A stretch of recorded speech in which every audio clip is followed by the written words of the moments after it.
Vamos a compartir la palabra del Señor en esta tarde y vamos a prepararnos para recibir este mensaje. Hemos cantado, hemos adorado al Señor. Ahora es un momento especial donde queremos aprender de la palabra de Dios. Así que cierra tus ojos y pídele al Señor que hable a tu corazón y que podamos disfrutar de este tiempo. Aleluya. Señor, te damos muchísimas gracias en esta tarde por esta oportunidad y este privilegio que nos das de estar aquí reunidos. Gracias, Señor, porque hemos sentido tu presencia desde que esta tarde hemos entrado por esas puertas. Sabemos que tú estás en medio de nosotros. Quiero pedirte que tú bendigas esta palabra y que sea de bendición para todos y cada uno de nosotros, que podamos interiorizar estas verdades y que podamos, Señor, oír tu voz y aprender de ti. Te lo pedimos en esta tarde con todo el corazón, en el nombre de Jesús. Amén y amén. Quiero llevarles a Juan capítulo 8, después iremos un poquito más adelante. Concretamente quiero leerles el versículo 32. Los niños sí pueden pasar a sus clases, por favor, a las clases de la escuela dominical. Muy bien. Las maestras de escuela dominical me pidieron que ya comencemos a preparar más salones para los niños, porque gracias al Señor tenemos un problema para meter a más niños. Así que después vamos a tener una reunión a ver dónde metemos a tantos chicos. Juan capítulo 8, verso 32 es un versículo que todos ustedes, si se han fijado, lo tienen ya que saber de memoria, porque justamente lo tenemos aquí arriba. Conoceréis la verdad y la verdad os hará libres. ¿Lo decimos juntos? Conoceréis la verdad y la verdad os hará libres. Nos vamos a San Juan, capítulo 18, del versículo 36 en adelante. Juan 18, 36. Respondió Jesús: mi reino no es de este mundo. Si mi reino fuera de este mundo, mis servidores pelearían para que yo no fuera entregado a los judíos. Pero mi reino no es de este mundo. Le dijo entonces Pilato: ¿luego tú eres rey? Respondió Jesús: tú dices que yo soy rey. Yo para esto he nacido y para esto he venido al mundo, para dar testimonio a la verdad. Todo aquel que es de la verdad, oye mi voz. Escuchen la pregunta de Pilato ahora. Le dice Pilato: ¿qué es la verdad? Y cuando hubo dicho esto, salió otra vez a los judíos y les dijo: yo no hallo en él ningún delito. Qué pregunta tan interesante. ¿Qué es la verdad? ¿Dónde puedo encontrarla? Una autoridad romana haciéndole semejante pregunta al Señor Jesucristo. Desde el principio de los tiempos, si ustedes comienzan a leer la Biblia con detenimiento, se van a dar cuenta de que Dios siempre ha querido compartir verdades con el hombre. Dios siempre ha querido bendecir a la humanidad, siempre. Y todo lo que Dios ha ido enseñando y compartiendo y transmitiendo a lo largo de los tiempos es para que el hombre conozca las verdades, los principios de Dios, los principios del reino de Dios, a través de los cuales Dios se da a conocer y Dios se manifiesta y Dios opera en la vida de los seres humanos. Pero toda la verdad de Dios no fue revelada de golpe, sino que podemos decir en cierto sentido que la verdad de Dios, las verdades de Dios, fueron reveladas progresivamente. Adán no tenía todas las verdades, Abraham tampoco las tenía, ni David, sino que fue algo que Dios fue manifestando con el paso del tiempo. Ahora, hay un momento puntual en la historia en el cual Dios, a través de un hombre llamado Moisés, decide dar, permítame la palabra, un gran paquete de verdades para que él a su vez se las transmita al pueblo de Israel. Y ese paquete de verdades, ese montón de grandes enseñanzas e instrucciones verídicas de parte de Dios, la conocemos con el nombre de la Torá, o la ley de Moisés, el Humash, el Pentateuco, los primeros 5 libros de la Biblia, donde ustedes pueden encontrar instrucciones y verdades que se pueden aplicar a la familia, a la economía, a la agricultura, al comercio exterior, a las relaciones entre seres humanos, etcétera, etcétera. Total, 613 mandamientos, 613 verdades que Dios transmite al pueblo de Israel, y a su vez el pueblo tenía la obligación de transmitirlas al mundo, porque Israel tenía que ser en aquel tiempo la luz en medio de la oscuridad donde estaban las naciones que le rodeaban. Pero sin embargo, cuando vamos al Nuevo Testamento, al Nuevo Pacto, encontramos que la verdad en sí misma, ese concepto que decimos, bueno, la verdad, ¿dónde está? ¿Se puede medir? ¿Se puede pesar? ¿Se puede enseñar? Ese concepto de la verdad se encarna, se humaniza en la persona de Jesús. Él llega a decir un día en una conversación muy interesante que mantiene con sus discípulos, si la quieren conocer, está en Juan capítulo 14, donde él observa a sus discípulos después de haberles anunciado que se va a marchar, que tiene que volver a la presencia del Padre. Pues él dice que los nota tristes y les dice, miren, no se turben, no se preocupen, no se turbe vuestro corazón. Si creen en Dios, crean también en mí. En la casa de mi Padre muchas moradas hay. Si así no fuera, yo os lo hubiera dicho. Yo simplemente lo que voy a hacer es, voy a ir a preparar un lugar para que donde yo estoy, vosotros también estéis conmigo. Y ustedes saben a dónde voy, sabéis el camino. Y en ese momento le interrumpe un discípulo, Tomás, y le dice, Señor, no sabemos a dónde te vas. No tenemos ni idea de lo que nos estás diciendo. ¿Que te vas a dónde? Si no sabemos a dónde vas, ¿cómo vamos a saber el camino? Y es entonces cuando el Señor le responde ese versículo que todo creyente prácticamente sabe de memoria, aunque lleve 3 días leyendo la Biblia, Juan 14:6, que dice, yo soy el camino, yo soy la verdad y yo soy la vida. ¿Cuántos dicen amén? Un versículo realmente extraordinario. Ahora, hay 300, lo tengo aquí apuntado, 317 versículos en toda la Biblia donde aparece la palabra verdad. La palabra verdad aparece en el Antiguo Testamento, aparece en el Nuevo Testamento. Es el deseo de Dios que el hombre conozca la verdad. Y la palabra verdad en hebreo se pronuncia emet. Y vamos a ponerla ahí para que ustedes vean cómo se escribe en hebreo la palabra, porque quiero explicarles rápidamente algo muy interesante acerca de esta palabra. La palabra emet se forma con esas 3 letras. La letra, tienen que leer de izquierda a derecha, ¿sí? La alef, la letra men y la letra tav. La letra alef es la primera del alfabeto hebreo. La letra tav es la última y la letra men es la del centro. Y digamos que se hace como una especie de trípode, ¿verdad? Con esas 3 letras se forma la palabra verdad, y de esa palabra salen múltiples combinaciones de todas palabras relacionadas, entroncadas con la palabra verdad, todas, por cierto, muy interesantes. Ahora, déjenme que les comparta algo acerca de la verdad.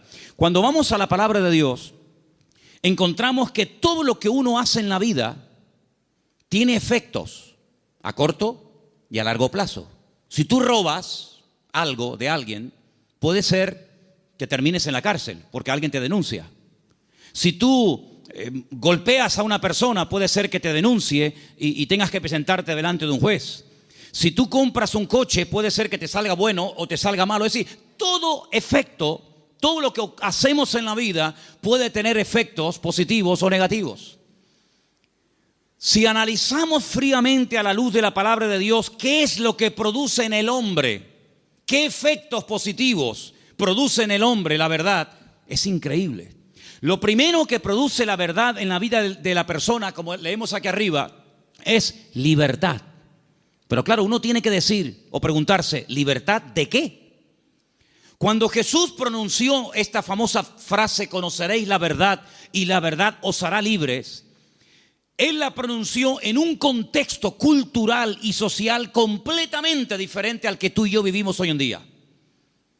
Porque aparentemente no existe esclavitud, pero en aquellos tiempos prácticamente el mundo entero, todo lo que era Europa, Asia y el norte de África, estaba dominado y controlado por un imperio terrible que era el Imperio Romano, donde la población romana, los que tenían la ciudadanía romana, era muy pequeña en relación con los que no tenían ciudadanía romana. Había millones y millones de seres humanos que estaban privados de libertad, es decir, eran esclavos. Claro, ya lo dije en una ocasión, no todos los esclavos tenían la misma posición, había esclavos que tenían una libertad que otros no tenían, pero igualmente eran esclavos. No tenían derecho a paro, ni jubilación, ni vacaciones, ni descanso, nada que ver. Y cuando el Señor, en ese contexto de opresión, en ese contexto de abuso, en ese contexto donde no hay derechos, donde no hay beneficios de ningún tipo, pronuncia la palabra libertad, tuvo que causar un impacto tremendo, porque era el sueño de todo esclavo, poder algún día llegar a ser libre. La libertad que el Señor ofrece en su palabra no está basada en una libertad temporal, no está basada en una libertad que yo he podido comprar con dinero. ¿Se acuerdan ustedes cuando un día fueron a azotar a Pablo? Él dijo: yo soy ciudadano romano. Los ciudadanos romanos tenían derecho a ser juzgados previamente antes de ser condenados. Así que ándate con ojo qué es lo que vas a hacer, porque yo soy ciudadano romano y tú me quieres dar una paliza con el látigo, sabes que no lo puedes hacer. Dice que tuvieron temor. Y el centurión, la persona que lo iba a castigar, le dice: yo con una gran suma de dinero obtuve la ciudadanía. ¿Y tú de dónde tienes la ciudadanía romana? Dice: yo la tengo desde la cuna, porque él fue ciudadano romano desde su nacimiento. Y es interesante notar cómo en la Biblia hubieron personas que se jugaron la vida y se escaparon de la opresión de sus amos porque querían ser libres. Y tenemos una carta en el Nuevo Testamento, que es la famosa carta de Pablo a Filemón, donde él intercede por la vida de un esclavo llamado Onésimo, cuyo nombre significa útil, pero que fue un inútil durante un tiempo y le robó y le defraudó. Y Pablo intercede delante de su amo para que no lo mate. Y le dice: mira, recuerda que tú me debes algunos favores y estoy convencido que por la madurez que creo que tienes, tú vas a hacer mucho más de lo que te estoy pidiendo. Y si algo te ha robado o si en algo te ha defraudado, ponlo a mi cuenta, dice el apóstol Pablo. Y en cierto sentido es como una metáfora, aunque fue un hecho real, es como una metáfora de lo que ha ocurrido en nuestra vida. Porque la Biblia dice que espiritualmente hablando, todos nosotros durante años de nuestra vida fuimos esclavos de nuestras pasiones y deseos, esclavos de complejos, esclavos de ataduras, esclavos en definitiva del pecado. Creíamos que éramos, y en el fondo éramos unos auténticos esclavos, o vivíamos para una sustancia que nos tenía atrapados y anulada completamente nuestra libertad y nuestro libre albedrío. Hasta que dice la Biblia que a través de la sangre de Jesucristo, que venció al diablo y rompió todas las ataduras en la cruz del Calvario, dice que Él compró nuestra libertad a precio de sangre. Y por eso Pablo, cuando le escribe, por ejemplo, a una iglesia en Galacia, le dice: hermanos, ahora que sois libres, sed maduros y no utilicéis la libertad como ocasión para la carne. Es decir, no paséis de la libertad al libertinaje, sino que la libertad que Dios os ha dado es para poder escoger y para poder discernir y para poder saber lo que os conviene y lo que no os conviene. La libertad viene a raíz de conocer la verdad. No hay libertad si uno no conoce la verdad. No hay peor tragedia en la vida que creer en una mentira creyendo que es una verdad. ¿Cuántas personas se inmolan cada día en el mundo y son capaces de explotarse y morir matando a otros seres humanos porque creen en la gran mentira de que si hacen eso inmediatamente llegarán al paraíso donde lo están esperando no sé cuántas mujeres vírgenes? Son personas sinceramente equivocadas. No son falsos, no son hipócritas, son personas que son capaces de dar la vida, pero por una gran mentira, creyendo que es la gran verdad de todos los tiempos. ¿Cuántas personas se han equivocado de camino, espiritualmente hablando? Como dice el proverbio, hay caminos que al hombre le parecen derechos, pero son caminos de muerte. En otras palabras, no hay libertad hasta que verdaderamente tú conozcas la verdad. Y cuando conoces la verdad, tienes paz, tienes seguridad, no tienes temor de nada ni de nadie, porque la verdad te hace libre, la verdad te hace dormir tranquilo, la verdad te quita todo temor al hombre, todo temor al día de mañana, todo temor a lo que te hagan o te digan, porque la libertad gloriosa de los hijos de Dios está basada, está fundamentada en un hecho, y es en la verdad de la palabra de Dios. ¿Cuántos dicen amén? Vamos a leer un salmo. Salmo 86, versículo 11. Escuchémoslo. Enséñame, oh Señor, tu camino, caminaré yo en tu verdad. Afirma mi corazón para que tema tu nombre. El salmista le pide al Señor: enséñame, muéstrame el camino, para que yo pueda andar en ese camino, que dicho sea de paso, es un camino basado en la verdad. Hermanos, hay creyentes que han sido víctimas de falsas doctrinas. Hay creyentes que han estado tal vez en otras partes, en otras congregaciones, donde no han conocido totalmente la verdad y los efectos de la verdad en su vida.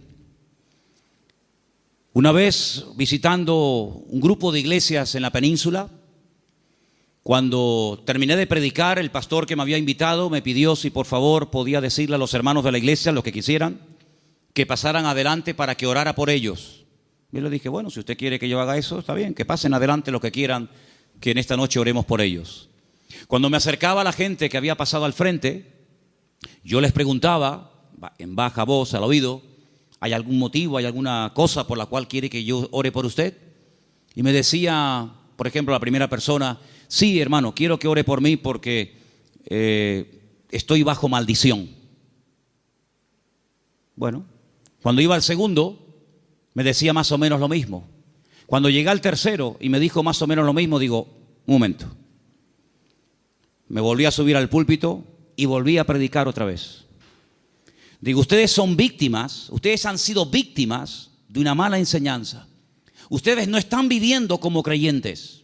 La Biblia dice: si alguno dice que cree en Él, debe andar, debe comportarse, debe vivir como Él anduvo. En otras palabras, ustedes tienen el nombre de creyentes, de hijos de Dios, pero están viviendo como esclavos. Y el Señor Jesucristo vino a este mundo para deshacer las obras del diablo.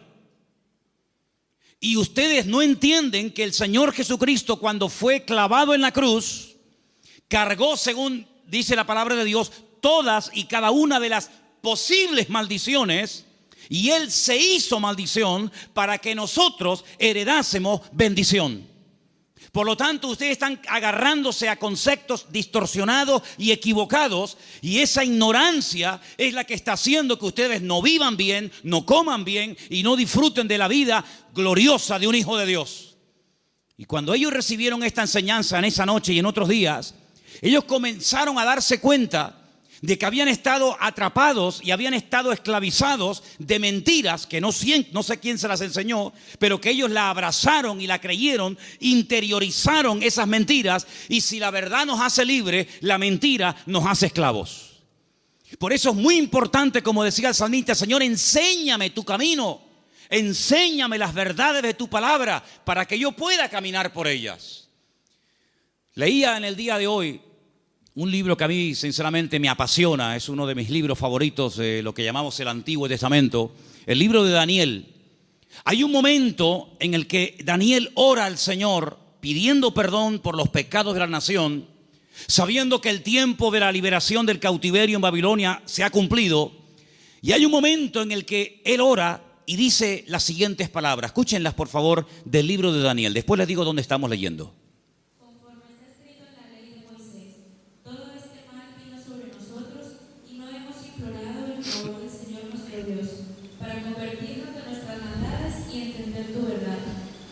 Daniel le dice al pueblo: la razón por la que nuestro templo fue destruido, la razón por la que miles de personas perdieron la vida y la ciudad está totalmente convertida en un montón de escombros, es porque no creímos, ni practicamos, ni vivimos según las verdades de Dios. De todos los profetas que había en aquel momento en Jerusalén profetizando, solamente había uno que decía la verdad. Todos los demás le decían a la gente lo que la gente quería oír. Había momentos en los que los profetas llegaban y decían: no tengan ningún temor, la ciudad de Jerusalén es indestructible, es la ciudad del gran rey, donde Él ha depositado y puesto su gloria y su presencia. Por lo tanto, ¿qué nación va a ser capaz de venir a Jerusalén y destruirla y quemar la casa de Dios? Olvídense de eso. Lo que Jeremías os predica es falso, es mentira. La ciudad de Jerusalén nunca va a ser tomada ni destruida por el rey Nabucodonosor. Sin embargo, el profeta Jeremías le decía, la ciudad de Jerusalén sería indestructible y el templo sería inviolable siempre y cuando viviéramos en santidad y viviéramos en orden. Pero no lo estamos haciendo. La ciudad se ha llenado de idolatría. El pueblo se ha corrompido. Hay inmoralidad, hay desorden. Es un caos, es un desorden espiritualmente hablando. Y eso es lo que le está permitiendo al enemigo tomar posesión de nuestra tierra. No crean ustedes, durante 40 años estuvo Jeremías predicando esto. Lo metieron en la cárcel, lo torturaron, quisieron matarlo en varias ocasiones. Incluso él llegó un momento en el que dijo, no voy a predicar más, no voy a hablar más, no sirve de nada. Diga lo que diga, no hacen caso. Pero sin embargo el Señor siempre decía, Jeremías, habla y no calles, habla y no calles. Que nunca diga el pueblo que no hubo voz de Dios en medio de Jerusalén. Él les decía, arrepiéntanse, conviértanse al Señor, corrijan sus malos caminos, vuelvan a la senda antigua. Y si no lo quieren hacer, hermanos, les daba el plan B, ríndanse al enemigo. Claro, decirles que se rindieran al enemigo, pero este hombre es un traidor. Este hombre lo que se ha pasado es al enemigo y lo que quiere es que le abramos las puertas de la ciudad al enemigo. Pero Jeremías le decía, es que hay dos opciones, queridos. O se arrepienten y piden perdón al Señor y Dios cambia la ciudad, pero como no lo vais a hacer, la ciudad va a ser tomada. Entonces, antes de perder la vida y pelear por una batalla que ya está perdida de antemano, ríndanse, acepten la evidencia y el Señor les perdonará la vida. Hermanos, ni una cosa ni otra. La ciudad fue destruida, todos lo sabéis. El templo fue quemado, los tesoros del templo fueron llevados a Babilonia. Miles de personas fueron deportadas, entre ellos, uno de ellos era Daniel. Y cuando pasan los años, él le dice al pueblo, hermanos, ¿no os dais cuenta que por no haber creído y practicado la verdad, nos ha pasado lo que nos ha pasado?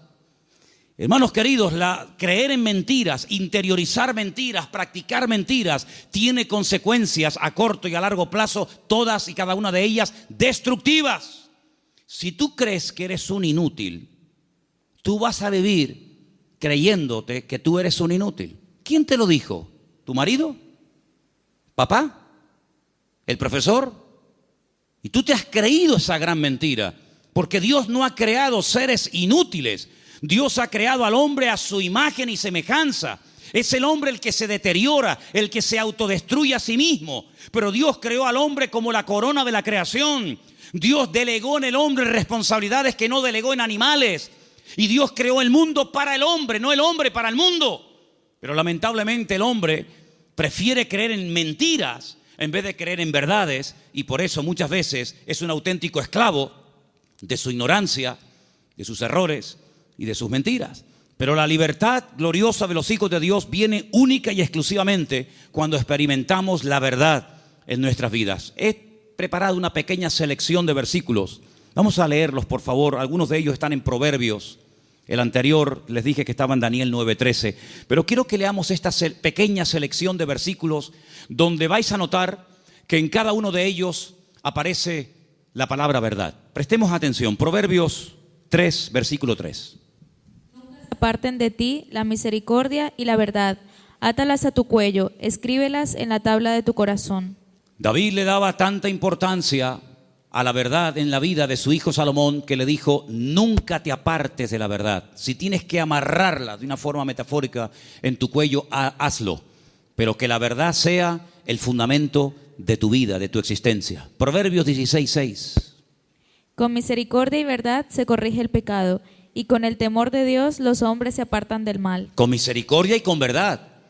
No solamente con misericordia, sino también hay que decir, mira, esto te ha pasado por esto, por esto, por esto. Y como yo le dije al principio, prefiero que la gente se ofenda y se sienta aludida por oír verdades que endulzarles los oídos con adulaciones y con mentiras que al fin y al cabo lo que te van a perjudicar sin lugar a dudas. Por lo tanto, Si hay algo en nuestra vida que tiene que ser corregido, no va a ser corregido con adulaciones. No pasa nada, no te preocupes. No, es que le acabo de pegar una paliza a mi mujer. No pasa nada, seguramente se lo merecía. ¿Cómo? ¿Qué dices? No, es que acabo de robar en la tienda. Bueno, seguramente no tenías para comer y claro, lógicamente tenías que robar. No. Las iglesias, por lo menos esta, no se abrió en su día para decirle a la gente lo que en el fondo le gustaría oír. Esta iglesia se abrió y se mantendrá abierta hasta que Dios quiera para predicar verdades, aunque duelan, aunque sean contrarias a lo que dice el mundo. Pero la verdad te hará libre, y lo que queremos es que la gente que venga aquí sean libres de sus ataduras, de sus complejos y de cualquier otra historia que les esté haciendo daño. Por lo tanto, la verdad es la que va a corregir nuestra vida. Ahora, si tú buscas la verdad, dijo Séneca, corres el riesgo de encontrarla. Si buscas la verdad, puede ser que la encuentres y tendrás que hacer un ajuste entre tu creencia, entre tu doctrina, tu opinión personal y la verdad revelada de Dios. ¿Estás dispuesto a adaptarte a la verdad de Dios? Sigamos. Proverbios 28:20. El hombre de verdad tendrá muchas bendiciones, mas el que se apresura a enriquecerse no será sin culpa. Ese versículo es buenísimo. ¿Lo oíste? El hombre de verdad tendrá muchas, ¿qué? Bendiciones. ¿Quieres ser un hombre bendecido? ¿Cuántos quieren ser un hombre bendecido? Pues tienes que creer, interiorizar y practicar muchas verdades. Y cada una de ellas traerá una bendición para tu vida, sin lugar a dudas. Nos vamos a la carta de Pablo a los Gálatas, capítulo 2, verso 14. Y dice así: Pero cuando vi que no andaban rectamente conforme a la verdad del Evangelio, dije a Pedro, delante de todos: si tú, siendo judío, vives como los gentiles y no como judío, ¿por qué obligas a los gentiles a judaizar? Pedro pasó un tiempo con el apóstol Pablo y se comportaba de una forma, y cuando vinieron judíos desde Jerusalén se comportaba de otra.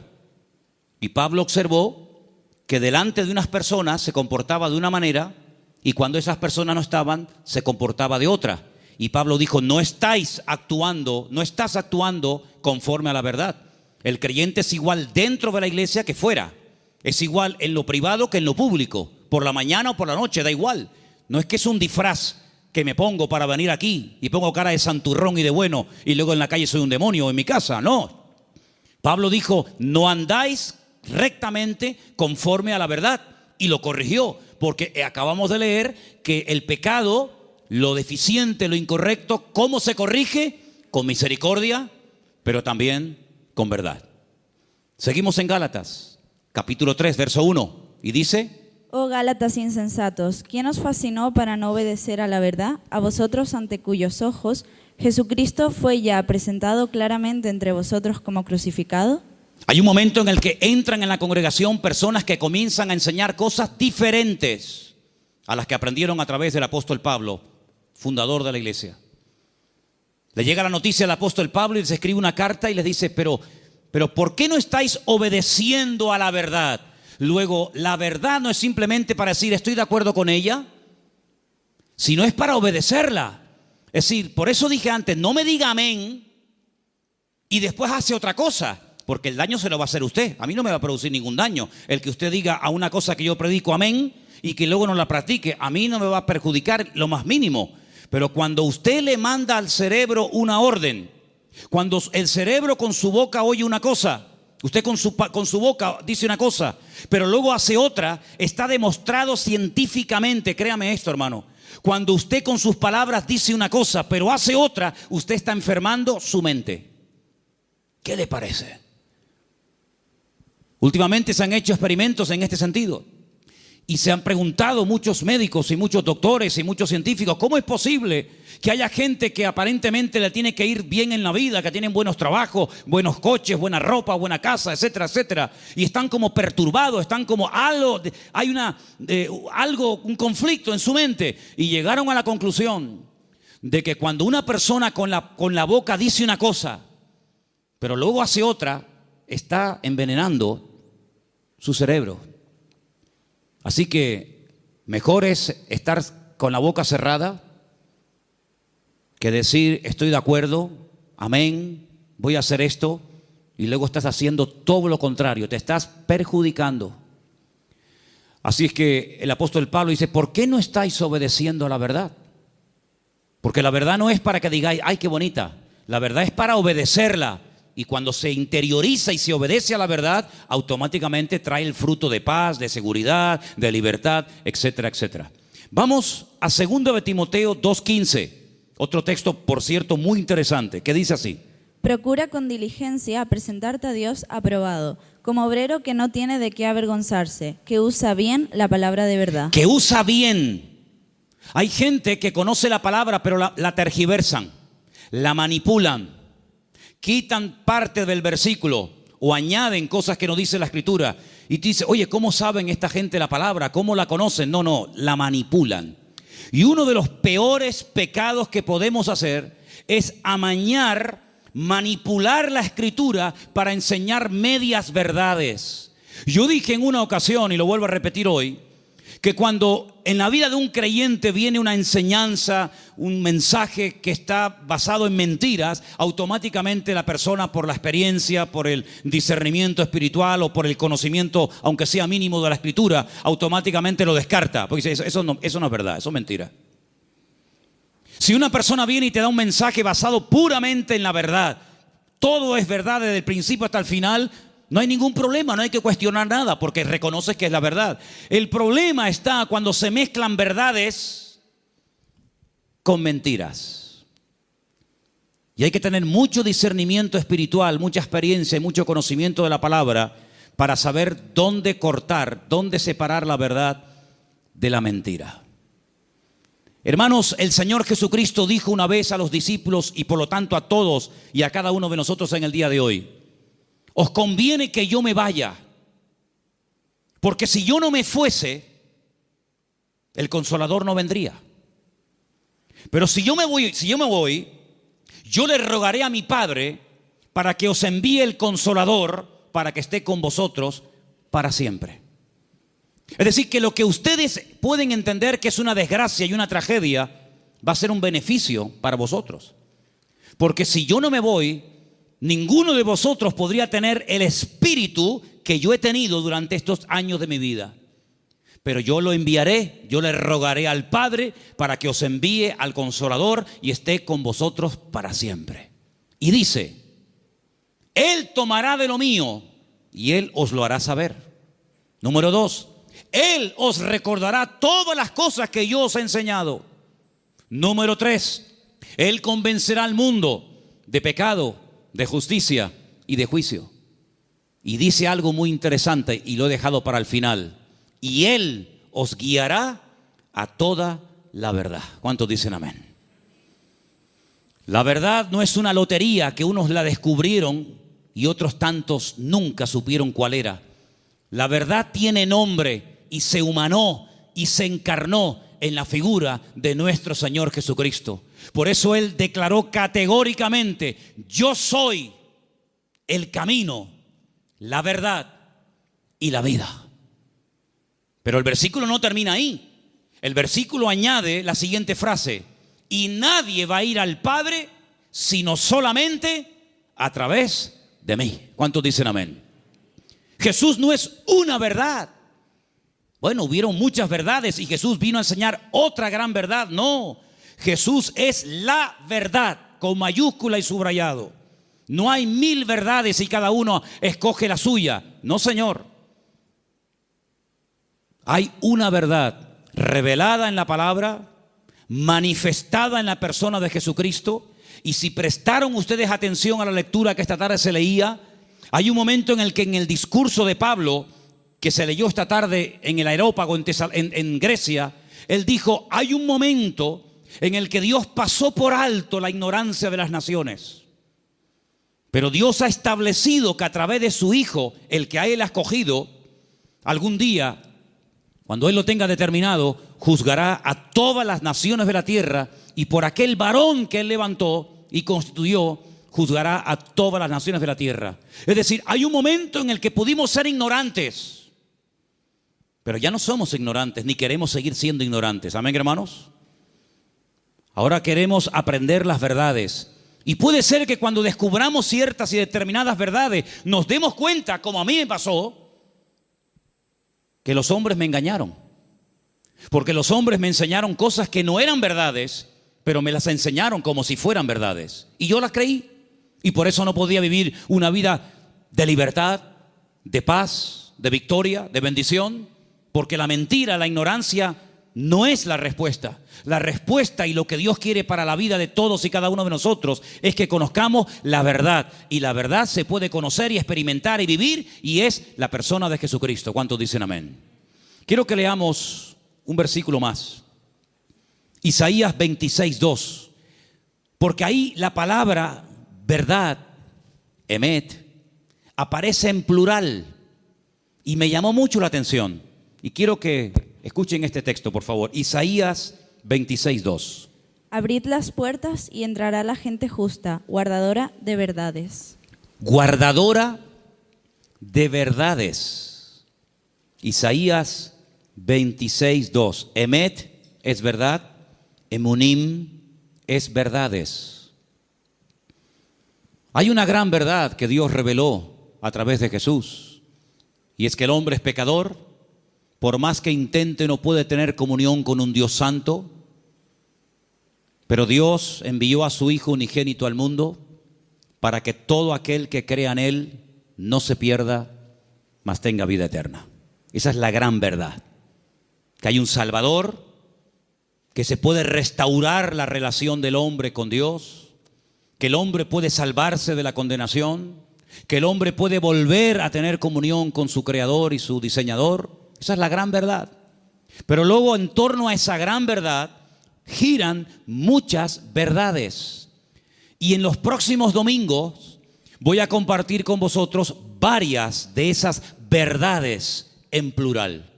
Hoy quiero terminar este mensaje acerca de la verdad con 3 verdades. La primera, la que hemos mencionado recién, Juan 14:6. Yo soy el camino, la verdad y la vida. Nadie viene al Padre sino solamente a través de mí. Eso quiere decir que la ignorancia nos salva, que la religión no es lo que Dios ha provisto para la raza humana para que pueda volver a conectarse con Dios, sino que hay un camino y hay la verdad revelada y hay una vida que se manifiesta a través del Señor Jesucristo. Eso es una gran verdad. La segunda verdad que quiero compartir con vosotros, podría darte más de 150 versículos, pero solamente para los que toman nota les doy Mateo 23:19, donde dice que Él volverá otra vez a este mundo. ¿Cuántos dicen amén? Algunos dirán, ¿Jesucristo volverá otra vez aquí? ¿Sí? ¿No lo sabías? No, yo tenía pensado que Jesucristo ya nació y murió y bueno, dicen que resucitó y ascendió a la gloria, a la diestra de Dios Padre, pero no había oído que volverá. Bueno, pues si no lo has oído no es problema mío. Pero la Biblia dice en más de 150 ocasiones que Él volverá. Y en esta ocasión no pasará desapercibida su venida, como pasó en la primera venida, que había nacido en un pequeño pueblo de Judea, en el sur de Israel, llamado Betlehem, la casa del pan o Belén. Y en ese pueblo hay una montaña que se puede visitar hoy en día, donde había uno, porque tenía muchos, uno de los muchos palacios del rey Herodes, y el rey Herodes ni siquiera se había dado cuenta de que esa noche había nacido el Mesías al lado de su casa. Y de repente vienen unos señores de lejanas tierras haciendo una pregunta muy interesante. ¿Dónde está el rey de los judíos? Porque su estrella hemos visto en el oriente y venimos a adorarle. Y le están hablando a un rey, pero que realmente es un títere. No es el verdadero rey, no es de la línea genealógica de la casa de David, de la tribu de Judá. Es un rey que han puesto los romanos. Es un muñeco de quita y pon. Y por eso ellos se atreven a preguntarle al rey, entre comillas, de los judíos, ¿dónde está el rey de los judíos? Porque venimos a adorarle. Y ustedes ven que esos hombres, me da igual si eran 3, 20 o 40, no se postraron ante Herodes y lo adoraron y le abrieron sus tesoros, porque ellos sabían que ese no era. Y Herodes no lo sabía. Y tiene que mandar a llamar a los escribas y fariseos, los que estudiaban la Escritura y hacían las copias de la Escritura, para preguntarle, oye, ¿qué dice la Biblia acerca del Mesías? ¿Dónde tiene que nacer? Ya en aquel tiempo ya se había escrito dónde había que nacer. Si se lo hubieran preguntado no sé, por ejemplo, a Abraham o a cualquier otro personaje, no te hubiera dado respuesta. Pero en aquel momento ya estaba escrito en el libro del profeta Miqueas que Jesús, que el Mesías, Yeshua, tenía que nacer en Belén de Judea. Eso es una gran verdad. Pero una gran verdad también es que Él mismo dijo, me voy, pero volveré otra vez. Y la Biblia dice que tenemos que estar velando y orando porque no sabemos ni el día ni la hora, pero que volverá, volverá. Y cuando vuelva, todo ojo le verá, toda rodilla se doblará y todo el mundo se pondrá de rodillas y confesará que Él es el Señor para gloria de Dios Padre. Y no será algo que dice, bueno, ¿habrá venido? ¿No habrá venido? ¿Dónde está?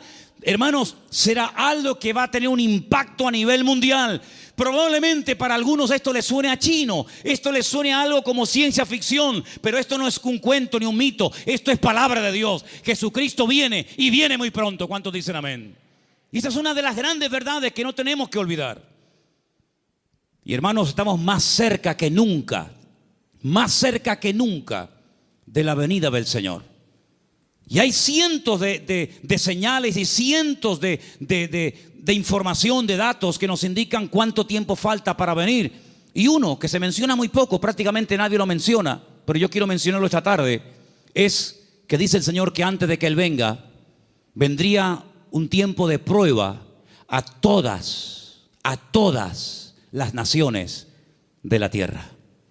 Pero también dice la promesa, pero si ustedes guardan mi palabra y no niegan mi nombre, yo les guardaré de la hora de prueba que ha de venir sobre todos los habitantes de la tierra. Y estamos viendo naciones tremendamente ricas que están en la más absoluta miseria. Y estamos viendo naciones que dicen, ¿cómo es posible que esto pueda ocurrir en tal lugar y en este momento? Hermanos, la hora de la prueba ha venido y ha comenzado. No habrá ni una sola nación de la tierra que no vaya a ser sacudida antes del retorno de nuestro Señor Jesucristo. Algunos miran a Estados Unidos como si fuera el paraíso terrenal. Antes de ayer me llamó un hermano de Estados Unidos, el hermano Adán. ¿Está ahora ahí? ¿Nos está viendo Adán? Ahora no. El hermano Adán es un hermano del Salvador que vive en California. Y de vez en cuando me llama y hablamos y me dice, si por casualidad gana el señor Trump en Estados Unidos, él ha dicho que no solamente tiene intención de echar a patadas a todos los latinos de Estados Unidos, sino a los hijos nacidos en territorio americano de padres latinos. Ahora resulta que se jugaron la vida muchos hermanos y personas veían a Estados Unidos como decir, no, vámonos para allá y mira tú por dónde, que a lo mejor, no lo sé, dentro de un año a todos los latinos los meten en un barco y los echan cada uno a su tierra. Y entonces yo le diré a más de uno, te lo dije, la salvación no se llama USA, la salvación se llama Jesucristo. Me escriben todos los días de Venezuela, todos los días me mandan correos pidiéndome ayuda, pidiéndome auxilio, que quieren salir por la frontera de Colombia, que quieren salir por no sé qué sitio. Y yo a todos les digo lo mismo. Digo, hermanos, en Venezuela hay iglesias de miles y miles de miembros que no hay en España. En Venezuela hay millones de creyentes, cosa que en España no hay. Es mucho más fácil que un venezolano se convierta que un español en España se convierta. Ustedes han experimentado avivamientos tremendos. Mi padre fue torero y toreó en el nuevo circo de Caracas. Hoy en día la plaza del nuevo circo en Caracas es una iglesia evangélica. Aquí jamás hemos visto una plaza de toros llena de creyentes. Bueno, hace unos años hicimos unos cultos aquí en la plaza de toros, pero lógicamente no se llenó. Pero siempre le digo a todo el mundo, Dios, ¿dónde es más poderoso? ¿Dónde Dios tiene más poder? ¿Dónde Dios actúa más poderosamente? ¿Dónde es más grande? ¿En Corea? ¿Donde está la iglesia más grande del mundo? ¿Más de 1,5 millones de habitantes, de miembros? ¿En Estados Unidos? ¿En Europa? ¿En Brasil? ¿Dónde ¿Dónde Dios es más grande? En todas partes, hermano. ¿Sí o no? En todas partes nuestro Dios es grande. La Biblia dice, entra en tu aposento y tu Padre que te ve en lo secreto te recompensará en público. Eso lo dice la Biblia. Y se lo dice al español, al latino, al americano, al japonés, al chino y a todo el mundo. No nos podemos mover de un lugar a otro a menos que Dios nos diga, muévase. Abraham se fue a Egipto cuando había crisis económica en Canaán y él se fue a Egipto a buscar trabajo, a buscar comida, comida para los animales y para su familia, a buscar agua para sus ovejas. Y cuando años más tarde su hijo Isaac lo quiere hacer, Dios lo para y le dice, no se mueva usted de aquí. Pero Señor, no hay agua para mis ovejas, se me van a morir todas. No hay comida, no hay nada. ¿Dónde vivía Isaac en aquel momento, hermanos? En Beersheba, en la ciudad del Negev, en el sur de Israel. Un calor terrible, arena y nada más que arena. En Egipto siempre había agua, siempre había posibilidades, siempre había comida, siempre había de todo. Y el Señor le dice a Isaac, este año tienes que sembrar tu semilla en medio del desierto. Yo no sé si hay aquí algún agricultor, alguien que entienda de campo, pero si usted siembra semillas en el desierto, me da la impresión de que no va a cosechar una buena cosecha. No sé, me da la impresión de que no. Pues dice la Biblia que al año siguiente, cuando llegó el tiempo de la cosecha, Isaac cosechó a 100 por 1. Es decir, siembro una semilla y recojo 100 por cada una que he sembrado. Una desproporción increíble. Los filisteos vinieron y le dijeron, queremos hacer un pacto contigo. Y le dice Isaac, ¿ahora quieren hacer un pacto conmigo? Primero me echan, me amargan la vida y ahora quieren hacer un pacto conmigo. Pero es que la bendición de Dios siempre despierta envidia. Y los filisteos se dieron cuenta de que los pozos que él había heredado de su padre, estos por un acto de maldad le tiraban tierra y piedras y lo querían taponar, pero sin embargo abrían otro lugar y descubría agua y en otro y en otro. Y era imposible frenar y era imposible impedir que la bendición de Dios estuviera con Isaac. Y por eso ellos tienen que reconocer que este hombre tiene que tener la bendición de Dios, porque no es normal, es antinatural que un hombre siembre semillas en el desierto y tenga más cosecha que nosotros que hemos sembrado en buena tierra. Esto no es normal, esto no tiene lógica ninguna. Es que las cosas de Dios muchas veces no tienen lógica, es cuestión de fe, porque andamos por fe y no por vista. ¿Cuántos dicen amén? Entonces, hermanos, la gran verdad de todo esto, ¿cuál es? Busquen a Dios. Busquen a Dios donde quiera que se encuentren. Me da igual si es en Egipto, me da igual si es en Venezuela, me da igual si es en África, me da igual. Nosotros hemos ido a África unas cuantas veces, Armando lo sabe, y Luis también, que vino conmigo. Y hemos visto hermanos en África que tal vez materialmente no tienen ni la 10ª parte de lo que tú y yo tenemos hoy por hoy, pero la bendición que esa gente tiene en el Señor, jamás en mi vida la he visto en este país, a pesar de que somos del primer mundo. Porque muchas veces confundimos el tener con ser. Y parece que cuando uno tiene, pues estoy bendecido. Yo les prediqué hace poco acerca del Salmo 37 y les dije, hay 2 tipos de prosperidad en la Biblia. Una visible, que es la que nos llama la atención, y otra que no se ve, pero que muchas veces es la genuina.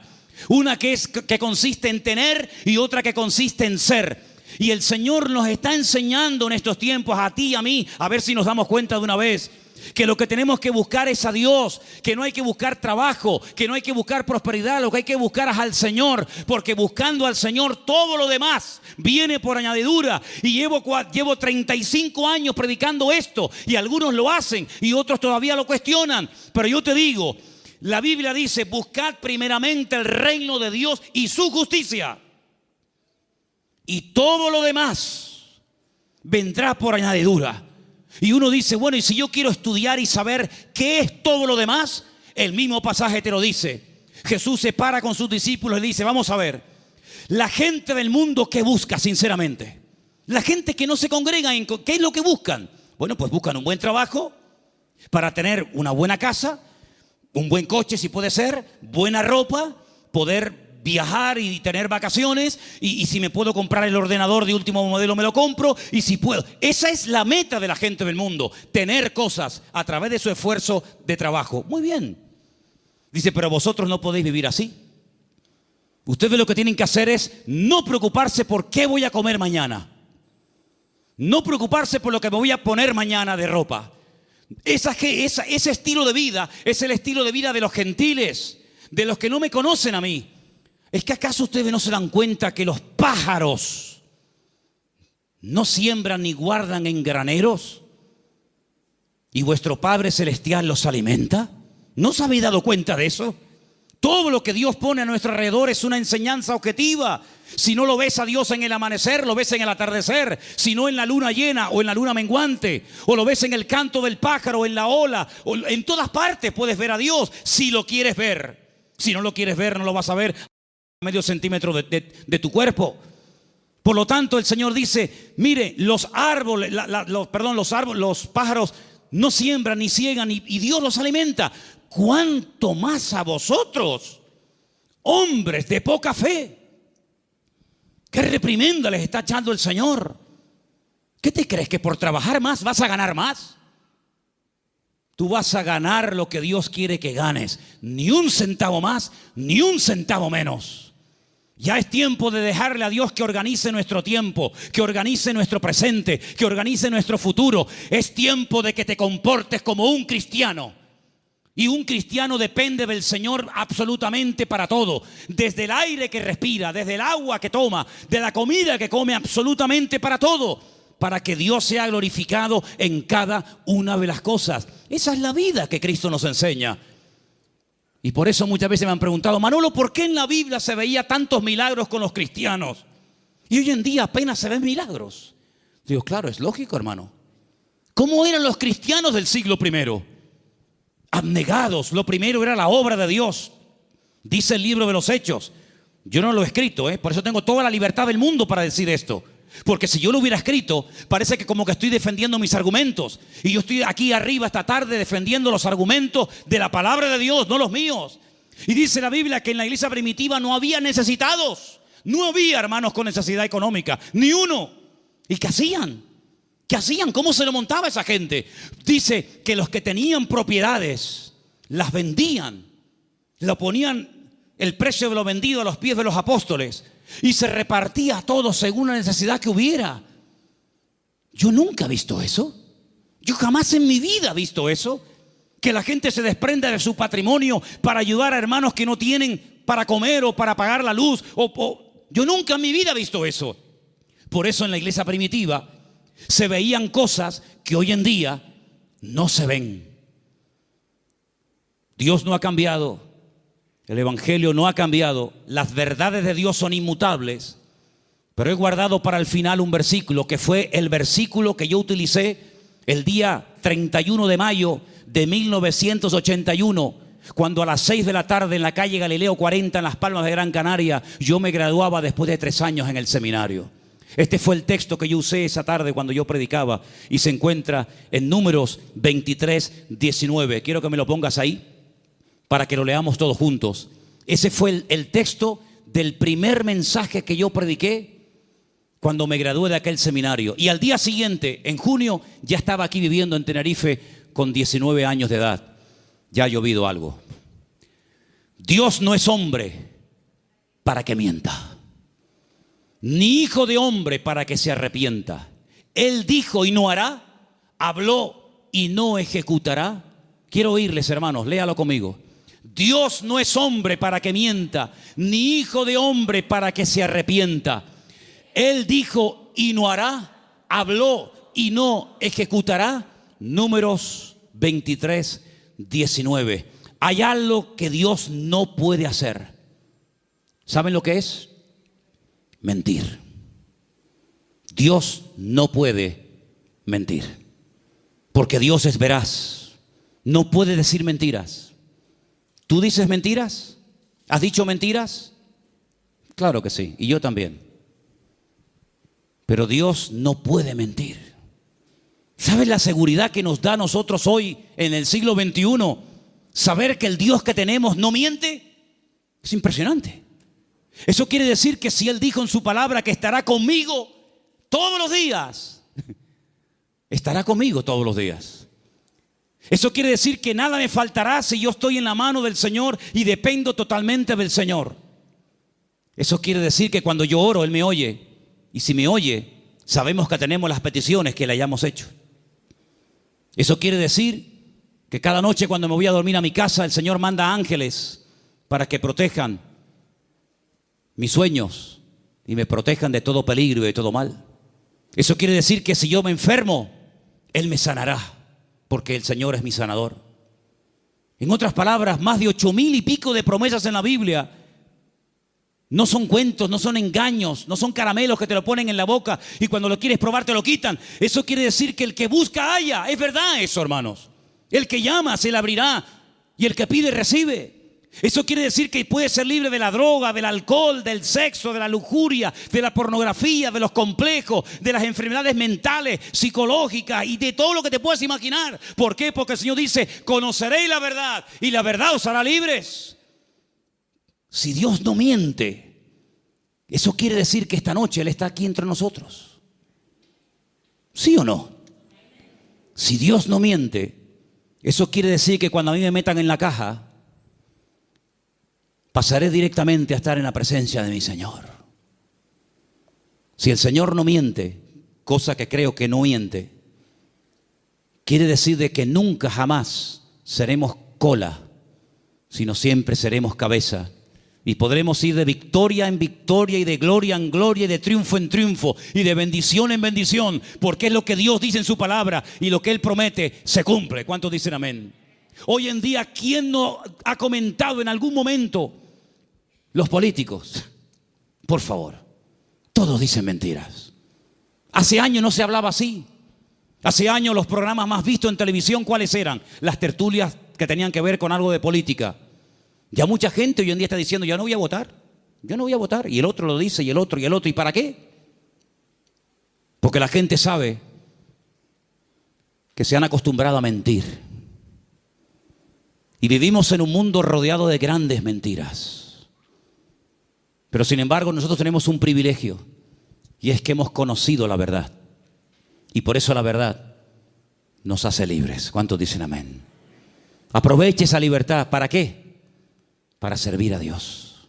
Los años que te quedan de vida, el tiempo que te queda de vida, móntatelo de tal manera que te vas desprendiendo de muchas cosas y tener cada día más tiempo para descubrir las verdades que están reveladas en la palabra de Dios. Hoy hemos visto 3 verdades: que Él es el camino, la verdad y la vida, que Él volverá y que Dios no miente. El próximo domingo volveremos a ver más verdades de la palabra de Dios.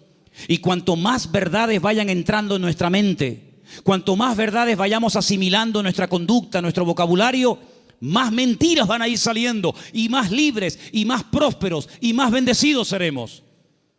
Porque quiero solamente recordarles el versículo que se leía esta tarde, que el hombre bendecido es el hombre que cree, obedece y vive en la verdad de Dios. ¿Cuántos dicen amén? Cierra tus ojos ahí donde estás. Pídele al Señor que te revele sus verdades. Pídele al Señor. Muéstrame tus verdades, Señor. Muéstrame las grandes verdades de tu palabra para que yo pueda conocerlas y vivirlas en mi vida. Y pueda con tu ayuda y con tu bendición vivir una vida sobrenatural. Aleluya. Gracias, Padre. Gracias, Señor. Hay gente que se ha pegado toda la vida buscando experiencias. Han viajado, han leído libros, han estado en diferentes grupos y lugares buscando. El Señor dice, venid a mí, los sedientos, y el que cree en mí correrán de su interior ríos de agua viva. Cristo es la verdad, la Biblia es la verdad, el Evangelio de Jesucristo es el Evangelio de la verdad. Así que si estás buscando la verdad, acepta, recibe a Cristo en tu corazón Después congrégate donde quieras. Si te gusta aquí, amén. Si quieres ir más allá, donde tú quieras. Solamente te pido que si en esta tarde hay alguien entre nosotros buscando la verdad se llama Jesús. La verdad tiene nombre y es el Señor, el Maestro, el Rey de Reyes y el Señor de los Señores. Él es la verdad.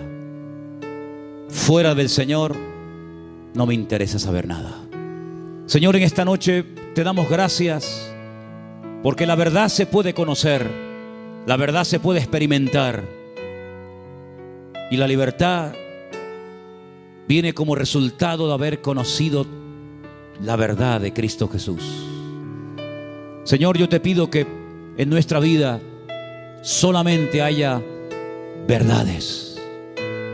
La verdad deshace, la verdad pudre el yugo de la mentira, de la esclavitud, de la ignorancia. Y te pedimos en esta noche, Señor, que tú como Rey de Reyes y Señor de los Señores me muestres cada día las verdades de tu bendita palabra. Ayúdanos, Señor, a caminar en verdad. Ayúdanos, Señor, a desprendernos de mentiras, de tradiciones, de costumbres, de ideas y de opiniones que no tienen nada que ver con la verdad de Dios. Estamos dispuestos a ser tratados. Estamos dispuestos, como decía el salmista, enséñame tu verdad para practicarla y vivirla. Señor, en el nombre de Jesús, aclara los pensamientos confusos, la mente perturbada. Saca a la luz tu palabra para que podamos verdaderamente caminar en la libertad gloriosa de los hijos de Dios. Aleluya. Bendito sea tu nombre, mi Dios. Ahí donde estás sentado, ora al Señor. Ora al Señor para que Él te muestre su verdad. Decía un hombre en una ocasión: cuando me muestran una verdad, yo me alegro, pero me alegro mucho más cuando yo descubro esa verdad. Y eso es lo que yo quiero que tú le pidas al Señor. Señor, estoy dispuesto a oír, a aprender y a recibir de otras personas, pero Señor, quiero yo mismo descubrir y experimentar las verdades. Ayúdanos, Señor. Te lo pedimos en esta noche con todo el corazón, verdaderamente, en el nombre de tu amado Hijo Jesús, mi Señor. Muéstranos la verdad cada día.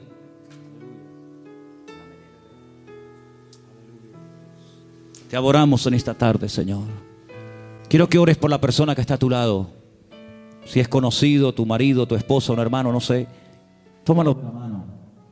Quiero que hagas una oración por él. Bendícelo. Hola. Abrí la guitarra del canal de Manolo. El canal de Manolo y pon el efecto. Bendice a tu hermano. Bendice a esa